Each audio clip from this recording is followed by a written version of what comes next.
Hello hi welcome to Kokila's kitchen. இன்றைக்கி நம்ம கிச்சனில் ஒரு சூப்பரான இதை கருணைக்கிழங்கு வறுவல் தான் பார்க்க போகிறோம்.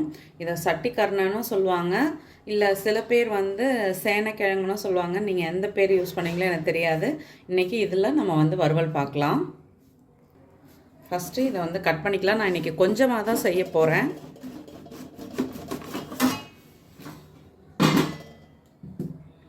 இதோட தோலெல்லாம் ஃபஸ்ட்டு நான் க்ளீன் பண்ணி எடுத்துக்கிறேன்.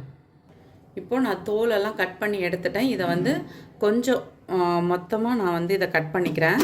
ஸ்கொயர் ஷேப்பில் தான் கட் பண்ண போகிறேன். வறுவல் தானே, அதனால் கொஞ்சம் மொத்தமாக இதை கட் பண்ணிக்கலாம். இப்போது இதை மாதிரி எல்லாத்தையும் கட் பண்ணியாச்சு.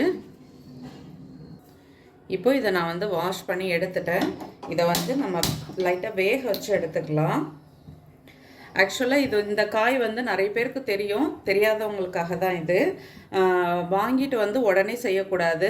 வாங்கிட்டு அட்லீஸ்ட் ஒரு வாரமாவது நம்ம வீட்டில் வச்சுருந்துட்டு அதுக்கப்புறம் தான் செய்வாங்க. ஏன்னா இதில் ஒரு நமைச்சல் தன்மை இருக்கும். நீங்கள் சாப்பிடும் பொழுது அது உங்களுக்கு ஃபீல் ஆகும்.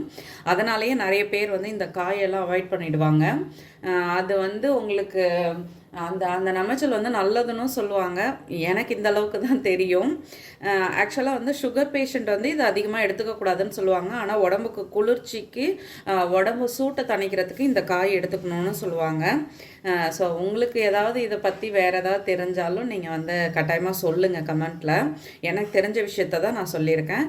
இப்போ இதை நல்லா வேகட்டும். இதில் இப்போ நம்ம என்ன பண்ண போகிறோம்னா கொஞ்சம் உப்பு சேர்த்துக்கலாம். காய்க்கு தேவையான அளவு உப்பு சேர்த்துக்கலாம்.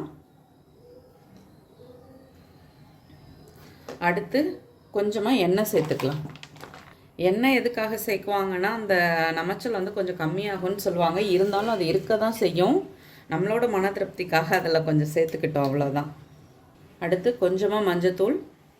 இது இப்போ நல்லா வேகட்டும். நம்ம வெந்ததுக்கப்புறம் ரெகுலர் மசாலா யூஸ் பண்ணி தான் ஃப்ரை பண்ண போகிறோம். காய் இப்போ நல்லா கொதிக்க ஆரம்பிச்சிடுச்சு. காய் ரொம்ப மையவும் வேக வைக்கக்கூடாது. அது முக்கால் பதம் அந்தளவுக்கு வெந்துடுச்சுன்னா நம்ம அடுத்து ஃப்ரை பண்ணும் பொழுது மீதி அது வெந்து வந்துடும். இப்போ இது நல்லா வேகட்டும். இப்போ பாருங்கள், காய் நல்லா வெந்துடுச்சு. சூப்பராக வந்துடுச்சு. இப்போது தண்ணி எல்லாத்தையும் நம்ம வடிச்சிட்டு இதை தாளிப்பு போட்டுடலாம். இப்போது அடுப்பில் வானல் வச்சாச்சு. நம்ம கொஞ்சமாக எண்ணெய் சேர்த்துக்கலாம். எண்ணெய் இப்போது சூடாகிடுச்சு. கடுகு உளுத்தம்பருப்பு போட்டு தாளிச்சிக்கலாம். கொஞ்சமாக கடுகு போட்டுக்கலாம். கடுகு நல்லா பொரிஞ்சதும் கருவேப்பிலை ஆட் பண்ணிக்கலாம்.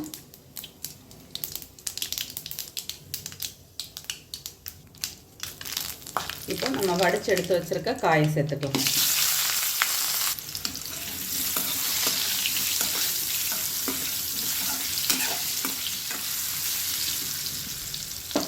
உங்கள் காரத்துக்கு தகுந்த அளவு தனி மிளகாத்தூள்.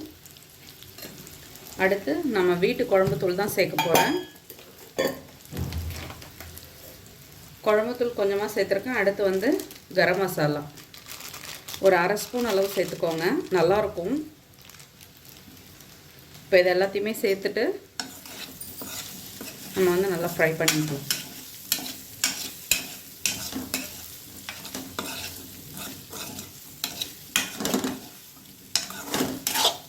கொஞ்சம் உப்பு சேர்த்தா நல்லாயிருக்கும், அதனால் நான் கொஞ்சமாக உப்பு சேர்த்துக்கிறேன்.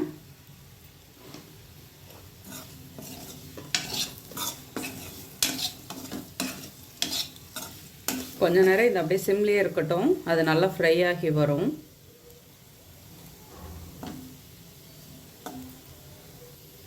இப்போ இது நல்லா ஃப்ரை ஆகிடுச்சு. இங்கே பாருங்கள், நம்ம பவுலில் மாற்றிடலாம். சுட சுட சூப்பராக நம்மளோட கருணைக்கிழங்கு வறுவல் ரெடி ஆகிடுச்சு. நீங்களும் வீட்டில் ட்ரை பண்ணி பாருங்கள், கண்டிப்பாக உங்களுக்கு பிடிக்கும். வீடியோ பிடிச்சா லைக் பண்ணுங்கள். என்னோடய வீடியோ உங்களுக்கு யூஸ்ஃபுல்லாக இருந்தால் சப்ஸ்கிரைப் பண்ணிக்கோங்க. தேங்க்யூ.